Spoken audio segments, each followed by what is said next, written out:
RRBയുടെ group ഡിയുടെ ഹിസ്റ്ററിയാണ് പറയുന്നത്. History തുടങ്ങുന്നത് തന്നെ ഏൻഷ്യൻ്റ് ഇന്ത്യയിൽ നിന്നാണ്. ഏൻഷ്യൻ്റ് ഇന്ത്യ എന്ന് പറയുമ്പോൾ പ്രാചീന ശിലായുഗം മുതൽ പഠിച്ചു വരേണ്ടതാണ്. വളരെ പ്രധാനപ്പെട്ട മുൻപ് ചോദിച്ചിട്ടുള്ള ചോദ്യങ്ങൾ ഉൾപ്പെടെ വേണ്ടത് മാത്രം എടുത്തിട്ടുള്ള ഒരു നോട്ട്സാണ് ഇപ്പോൾ പറയാൻ പോകുന്നത്. നിങ്ങൾ നോട്ട് ചെയ്തോളൂ.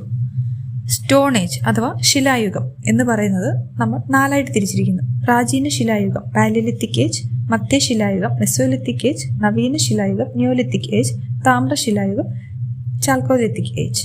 ഇങ്ങനെയാണ് തിരിച്ചിരിക്കുന്നത്. അതിൽ തന്നെ പാലിയോലിത്തിക് ഏജിനെ നമുക്ക് ലോവർ, മിഡിൽ, അപ്പർ എന്ന് തരംതിരിക്കാം.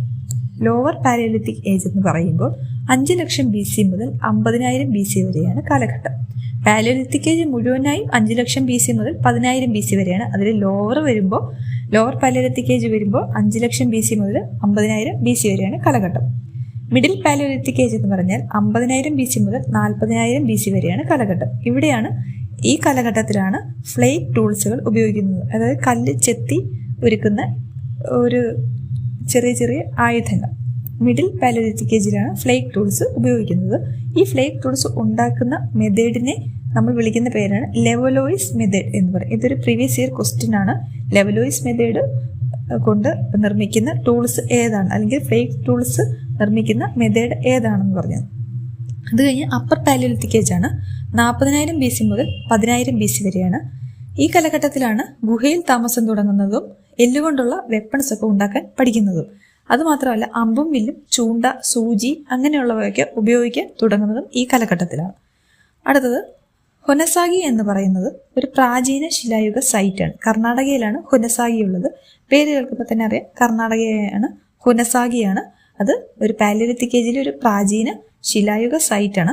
പാലിയോലിത്തിക് മനുഷ്യർ ഉപയോഗിച്ചിരുന്ന ഒരു സ്ഥലമാണ്. അത് നമ്മൾ കണ്ടുപിടിക്കുമ്പോൾ അവർ ഉപയോഗിച്ചിരുന്ന സ്ഥലമാണെന്ന് ആർക്കിയോളജിക്കാർ കണ്ടുപിടിക്കുമ്പോൾ അവർ പറയുന്നൊരു വേർഡാണ് സൈറ്റ് എന്ന് പറയുന്നത്. അല്ലാതെ ഈ വെബ്സൈറ്റ് പോലത്തെ അല്ല.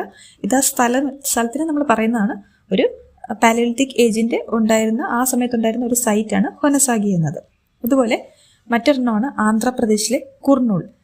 മറ്റൊരെണ്ണമാണ് മധ്യപ്രദേശിലെ ഭീംബേഡ്ക ഗുഹകൾ. പ്രാചീന ശിലായുഗ ഗുഹാചിത്രങ്ങളൊക്കെയുള്ള ഗുഹകളാണ് ഭീംബേഡ്ക ഗുഹകൾ എന്ന് പറയുന്നത്.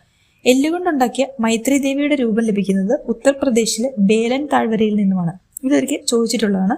ബേലൻ താഴ്വര എവിടെയാണെന്നും അവിടെ നിന്നും എല്ലുകൊണ്ടുണ്ടാക്കിയ മൈത്രി ദേവിയുടെ രൂപം ലഭിക്കുന്നത് UPയിലെ ബേലൻ താഴ്വരയിൽ നിന്നുമാണ്. പ്രാചീന ശിലായുഗത്തിൽ നിന്നും ഒരു പക്ഷിയുടെ മുട്ടകളും അവശിഷ്ടങ്ങളും ലഭിച്ചിട്ടുണ്ട്. അത് നിലവിൽ ഇന്ത്യയിൽ ഇപ്പോൾ കാണാത്ത ഒരു പക്ഷിയാണ് ഒട്ടകപക്ഷി. പക്ഷേ അതിന്റെ അവശിഷ്ടങ്ങൾ നമുക്ക് മുട്ടകളും ലഭിച്ചിട്ടുള്ളത് ഒരു പ്രാചീന ശിലായുഗ സൈറ്റിൽ നിന്നുമാണ്.